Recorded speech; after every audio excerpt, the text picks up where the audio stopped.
Hi viewers, welcome to our channel. ప్రస్తుతం మనతో పాటు ప్రముఖ పొలిటికల్ అనలిస్ట్ కృష్ణ కుమార్ గారు ఉన్నారు. వారితో ఒకసారి మాట్లాడదాం. నమస్కారం మేడం. నమస్కారం. మేడం, పేర్ని నాని గారు అండ్ వాళ్ళ వైఫ్ ఇద్దరు కూడా రేషన్ బియ్యం కు సంబంధించిన ఒక కేసులో ఇరుక్కోవడం మనం చూస్తున్నాం. వాళ్ళిద్దరి పైన కూడా కేసులు నమోదైంది అండ్ వాళ్ళ వైఫ్ 2 సార్లు కూడా నోటీసులు కూడా అందుకున్నారు. సో కొన్ని న్యూస్ లో అయితే ప్రచారంలో ఉన్నాయి, అసలు పేర్ని నాని పరారిలో ఉన్నాడు, ఈ కేసుకు సంబంధించి భయపడి పారిపోయాడు అని చెప్పేసి కూడా వార్తలు ప్రచారం అయ్యాయి. ఏదేమైనా ఆయన మీడియా ముందుకు వచ్చి మాట్లాడేశారు. చంద్రబాబు గారు కూడా అసలు వైఫ్ జోలికి అమ్మాయిలు ఉన్నారు, వాళ్ళ ఇంట్లో ఎందుకు జోలికి వెళ్తున్నారు అని చెప్పేసి కూడా అన్నారు. ఏమేమింటే మేమేం చూసుకుంటాం కానీ అన్నట్టుగా ఒక సెటర్ కూడా ఆయన వేస్తారు. ఏదేమైనా ఇష్యూ అనేది ఎక్కడి వరకు వెళ్ళొచ్చు మేడం? ఏం జరుగుతుంది అసలు ఇష్యూ? అసలు ముందు మనము అసలు ఈ సమస్య ఏంటి అనేదే మాట్లాడుకోవాలి. ఈ సమస్య ఏంటి అంటే ఇప్పుడు మనకి ఫుడ్ కార్పొరేషన్ ఆఫ్ ఇండియా అని ఒక కార్పొరేషన్ ఉంది, దేశం అంతా ఉంటుంది. ఓకే. ఇది ధాన్యాలను కానీ పప్పు ధాన్యాలను కానీ వీటిని రైతుల దగ్గర నుంచి సేకరించిన దాన్ని గోదాముల్లో దాచిపెట్టడం, మళ్ళీ సరఫరా పంపించటం. ఓకే, అర్థమైందిగా మీకు? మనం ఇప్పుడు రైతుల దగ్గర ఉంటుంది, కొంటాము, రైతుల దగ్గరే ఉంచేసాం అనుకోండి, మనం ఎవరికైనా పంపించాలంటే ఎట్లా పంపిస్తాం? అందుకని ఏంటంటే ఇది ఒక కలెక్టింగ్ పాయింట్ అన్నమాట. ఓకే. ఈ గోదాముల్లో పెడతారు, food corporation of India godowns లో ఈ సరుకు మొత్తం నిలవ పెడతారు. నిలవబెట్టి దీన్ని ఇప్పుడు మన ఇండియా మొత్తం మీద చౌక ధరల దుకాణాలకి ప్రజా పంపిణీ వ్యవస్థ అంటారు దాన్ని, దాని ద్వారా పంపిస్తూ ఉంటారు.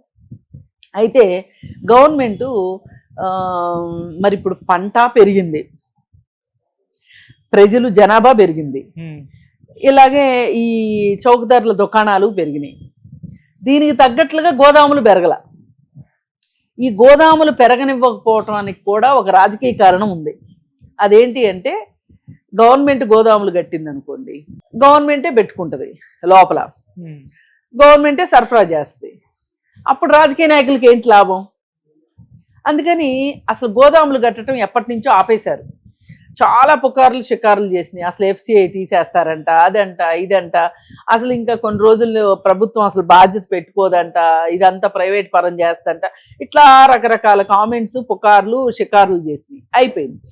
ఏది ఏమైనప్పటికీ గోదాములు అయితే కొత్తవి కట్టట్లా. FCI గోదాములు ఏం చేస్తున్నారంటే ప్రైవేట్ పీపుల్ గోదాములు కట్టుకొని అది గవర్నమెంట్కి లీజుకి ఇస్తున్నారు. దీనిలో 2 లాభాలు. ఒకటి, రెంట్ వస్తుంది వీళ్ళకి, ఒకసారి పెట్టుబడి పెట్టేస్తే రెంట్ వస్తుంది. రెండోది, సరుకు మాయం చేయొచ్చు.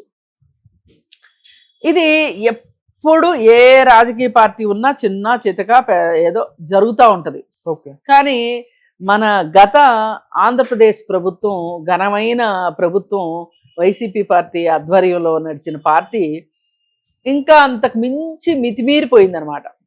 ఇదివరకు దాంట్లో ఎలుకలు పందికొక్కులు తింటే ఇక్కడ మనుషులే తినేశారు ఆ బియ్యాన్ని.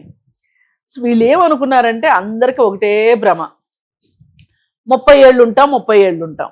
ఈ భ్రమతో ఏం చేశారు అంటే ఆ బియ్యాన్ని, రైతుల నుంచి సేకరించిన బియ్యాన్ని పక్కదారి పట్టించేశారు. ఓకే. పక్కదారి పట్టించేసేసి ఆ బియ్యాన్ని ద్వారంపూడి చంద్రశేఖర్ రెడ్డి లాంటి వాళ్ళ చేత వేరే దేశాలకి పంపించారు. ఇక్కడ అందరూ వాళ్ళే చూడండి. పేరున్నానే ఆ పార్టీయే, ఆయన పేరేంటి, బొగ్గన రాజేంద్ర రెడ్డి ఆ పార్టీయే, ఈయన ద్వారంపూడి చంద్రశేఖర్ రెడ్డి అదే పార్టీ. ఇప్పుడు ఇంకా ఎంతమంది వస్తారో బయటకు వస్తారు. ఇప్పుడు అసలు గోడౌన్లు ఎన్ని, ఈ గోడౌన్లో గవర్నమెంట్ గోడౌన్లు ఎన్ని, ప్రైవేట్ గోడౌన్లు ఎన్ని, ఈ ప్రైవేట్ గోడౌన్లలో వైసీపీ పార్టీ వాళ్ళ ఎన్ని, లేదు అంటే ఒకవేళ తెలుగుదేశం వాళ్ళ అయితే వాళ్ళ గోడౌన్లు ఎన్ని, ఇప్పుడు లెక్క తీయాలి. లెక్క తీస్తే కానీ ఈ స్టోరీ అంతా బయటికి రాదు. ఇప్పుడు ద్వారంపూడి చంద్రశేఖర్ రెడ్డిని పట్టుకున్నారు, సీజ్ ద షిప్ అని పవన్ కళ్యాణ్ గారు పెద్ద వార్తల్లో వ్యక్తిగా నిలబడ్డాడు. వైసీపీ వాళ్ళు ఏమన్నారంటే ఆల్రెడీ సీజ్ అయిన షిప్ని సీజ్ ద షిప్ అని ఓవర్ యాక్షన్ కొట్టాడు, ఏమీ లేదు అని వాళ్ళు తేల్చి పారేశారు. సరే, ఏది ఏమైనా బియ్యము అక్రమ మార్గంలో విదేశాలకు తరలిపోతున్నాయి అనేది అయితే వాస్తవం కదా. షిప్పు సీజ్ అయిందా అవలేదా తర్వాత విషయం. ముందైతే పక్కదారి పట్టినయా లేదా, పేదలకు వెళ్లాల్సిన బియ్యము పేదలకు నోట్లో మట్టి కొట్టి ఆ బియ్యాన్ని మీరు దాన్ని పాలిష్ పట్టి అది చేసి ఇది చేసి వేరే దేశాలకి ఎగుమతి చేస్తున్నారు. దాదాపు 70 రూపాయలు వాళ్ళ చెయ్యి వీళ్ళ చెయ్యి వీళ్ళ చెయ్యి వాళ్ళ చెయ్యి కొన్ని ఖర్చులు పోను చేతులు మారుతూ వెళ్తున్నాయి. వీళ్ళు 71 రూపాయకి అమ్ముతున్నారు ఆ బియ్యాన్ని వేరే దేశాలకి. రైతులకు కట్టాల్సింది రైతులకు కడుతుంది, గవర్నమెంట్ కడుతుంది. వీళ్ళకి వస్తున్నది కిలో 10 రూపాయలకు వస్తున్నాయేమో. ఈ రేషన్ బియ్యం తీసుకున్న వాళ్ళు 10 రూపాయలకు అమ్ముకుంటున్నారు. లేదు అనుకుంటే ఈ గోడౌన్లో తీసుకునే వాటికి గోడౌన్ల వాళ్ళకి మరి కిలోకి ఎంతకి ఇస్తున్నారో వాళ్ళకి కూడా అదే 10 రూపాయల చొప్పున గోడౌన్ యజమానికి ఇచ్చి వాటిని తీసుకొని ఏది ఏమైనా అన్ని ఖర్చులు పోను కిలోకి ఒక 50 రూపాయలు అయితే వీళ్ళకి మిగులుతున్నాయి అనేది వాస్తవం. ఈ 50 రూపాయలు ఎవరెవరు తీసుకుంటున్నారు అనేది కూడా ఏ డిపార్ట్మెంట్ది పాపం ఎంత అనేది తేలాలి. ఏదో అంటారే తలా పాపం తెలా పిడికిడ్ అని చెప్పి ఇట్లా చేసేశారు. ఇప్పుడు ఈయన ఈ విషయం బయటికి రాగానే ఫస్ట్ ఏమన్నాడంటే ఏమీ మాట్లాడుకోకుండా, అంటే స్టాక్ వెరిఫికేషన్ జరుగుతుంది కదా, గవర్నమెంట్ మారింది, అసలు ఎవరి ఇయర్ స్టాక్ వెరిఫికేషన్ చెయ్యాలి. ఇప్పుడు ఎంత వచ్చింది, ఇంత బయటికి వెళ్ళింది, ఇంత నిల్వ ఉంది, ఈ మూడింటికి లెక్క కుదరాలి. ఇప్పుడు ఎన్ని 100 బస్తాలు వచ్చినాయి గోడౌన్లోకి, 30 బస్తాలు నిల్వ ఉన్నాయి, 70 బస్తాలు బయటికి వెళ్ళిపోయినాయి. ఇప్పుడు 70 బస్తాలు బయటికి వెళ్ళిపోయినాయి అంటే అక్కడ 30 ఉండాలి. 30 ఉన్నాయి అంటే 70 బయటికి వెళ్ళిన దానికి అవుట్ వార్డ్ ఉండాలి, ఇన్వార్డు అవుట్ వార్డు ఉంటది కదా. దీని దగ్గర లెక్కలు తేడాలు వచ్చినాయి. పోనీ ఒకవేళ పందికొక్కులు తిన్నాయి అనుకోండి, ఆ పందికొక్కు తినేసిన సంచి అయినా కనిపించాలిగా, అక్కడ సంచి ఆనవాళ్ళైనా కనిపించాలిగా.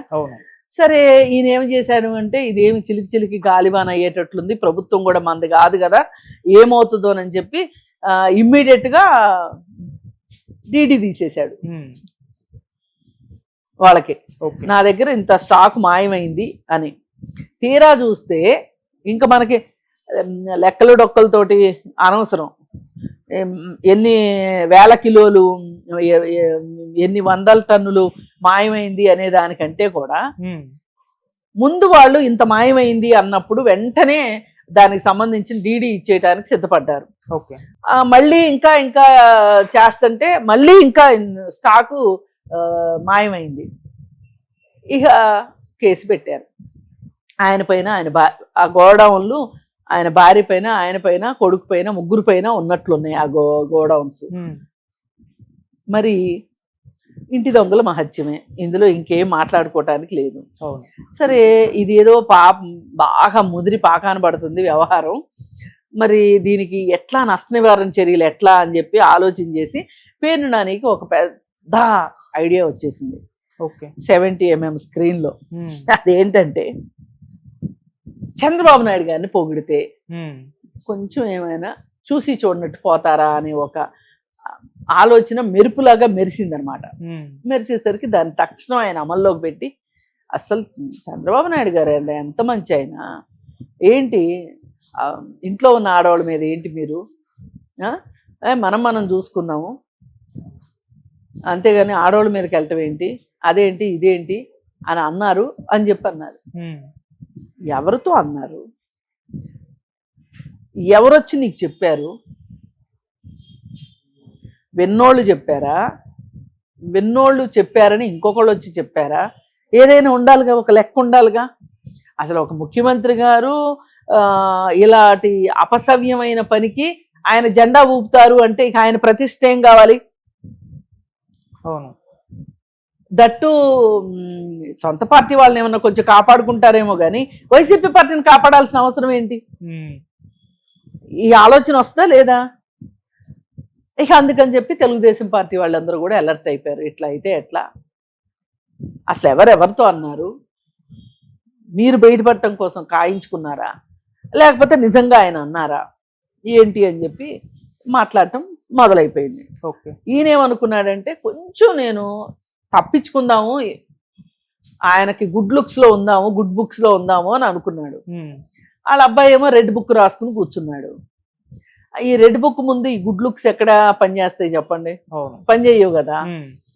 ఇంక ఇట్లా నడుస్తుంది కదా. ఇప్పుడు వాళ్ళ ఆవిడ ఆయన కొడుకు ఉమ్, పరారీలో ఉన్నారని అన్నారు కొంతసేపు. నేనేమో తక్కువ అనుకుంటున్నారా, నేనేమి ఆ, పారిపోయే రకాన్ని కాదు, నేను ఇక్కడే ఉన్నానని ఆయన ఒక ప్రెస్ స్టేట్మెంట్ ఇవ్వటం. ఏది ఏమైనప్పటికీ ఇప్పుడు తేలాల్సింది ఏంటంటే పేర్నినా అనే విషయం కంటే కూడా ఉమ్, అసలు ఎన్ని గోడౌన్లు ప్రైవేట్ గోడౌన్లు రెంట్కి తీసుకున్నారు. ఓకే. ఈ ప్రైవేట్ గోడౌన్లు రెంట్కి తీసుకోవటం వల్ల ఉమ్, ఇది జరిగింది. ఇప్పుడు మనము బ్యాంకులో లాకర్లో డబ్బులు పెడతామండి, అదే బంగారం పెడతాం. ఒకరోజు ఆ బ్యాంకు లాకర్లో ఏదో దోపిడీ జరిగింది, బ్యాంకులో దోపిడీ జరిగింది, లాకర్లు కూడా ఇదైపోయినాయి అంట అన్నారనుకోండి. మనం అక్కడికి వెళ్ళి ఆ లాకర్ గురించి ఆయన అడగాల, బ్యాంక్ మేనేజర్ సమాధానం చెప్పాలా అక్కర్లేదా? లేదనుకోండి, గోల్డ్ లోన్లు పెట్టుకుంటాం మనం. గోల్డ్ లోన్ పెట్టినప్పుడు మన దగ్గర ఒక చీటీ ఉంటుంది, ఆ చీటీలో నగలన్నీ ఉంటాయి. ఇప్పుడు ఈ మధ్య దీనిలో కూడా కొత్త రకం దొంగలు వచ్చారు. కస్టమర్ ఏమో మంచి నగలు తీసుకొచ్చిస్తాడు, వీళ్ళేమో పిచ్చి నగలు చేయించి అక్కడ పెట్టి తిరిగి ఇవ్వటము. లేదు, కస్టమర్లే చాలా అతి తెలివిగా పిచ్చి నగలు తీసుకొచ్చి లాకర్లో పెట్టటము. అంటే బంగారం కాని దానికి లోన్ తీసుకున్నట్టు లెక్క. ఓకే. ఇప్పుడు ఆ లోన్ డబ్బులు కట్టాల్సిన అవసరం ఏంటి ఆయనకి? ఉమ్, ఎలాగ పిచ్చి నగలే కదా, పోతే అవి ఎప్పుడైనా వేలానికి వచ్చినప్పుడు సంగతి అప్పుడు తెలుస్తుంది, ఈలోపు తెలియదు కదా. ఉమ్, అందుకని ఈ విధంగా ఇలా రకరకాల మోసాలు ఉన్నాయి. ఈ మోసాలకు అడ్డుకట్ట వెయ్యాలి అంటే ఇప్పుడు ప్రభుత్వము నిగ్గు తేల్చాలి లెక్క. ఓకే. అసలు మనం రైతుల దగ్గర నుంచి ఎంత ప్రొక్యూర్ చేసాం, ఈ ప్రొక్యూర్ చేసిన దాన్ని ఎవరెవరు గోడౌన్లో పెట్టాం, ఈ గోడౌన్లో ప్రైవేట్ గోడౌన్లు ఎన్ని, ఈ లెక్క అంతా వస్తే గానీ దొంగలు ఇంకా చాలా మంది దొరుకుతారు. ఉమ్, ఏదైనా ప్రైవేటైజేషన్ అనే మోజుంది చూసారా మనుషులకి, అది ఎంత దూరం తీసుకెళ్తుందో చూడండి. అవును. అందుకని అసలు వీళ్ళకి ఏ బ్యాంకులోనో తీసుకొని గవర్నమెంటు వీళ్ళే గోడౌన్లు నిర్మించి వీళ్ళ కట్టే అద్దె ఇన్స్టాల్మెంట్గా కట్టారనుకోండి, గవర్నమెంట్ స్థలాలు బోల్డ్ ఉన్నాయి కదా, ఉమ్, ఎప్పటికైనా ఆ గోడౌన్లు మిగిలిపోతాయి కదా. అవును. ఇదివరకు అలా కట్టిన ఎఫ్సిఐ గోడౌన్స్ ఉమ్, ఇప్పుడు మీరు తీసుకెళ్ళి వాళ్ళ ఇంట్లో సరుకు పెడితే ఆ సరుకు వాళ్ళు తీసేసుకుంటే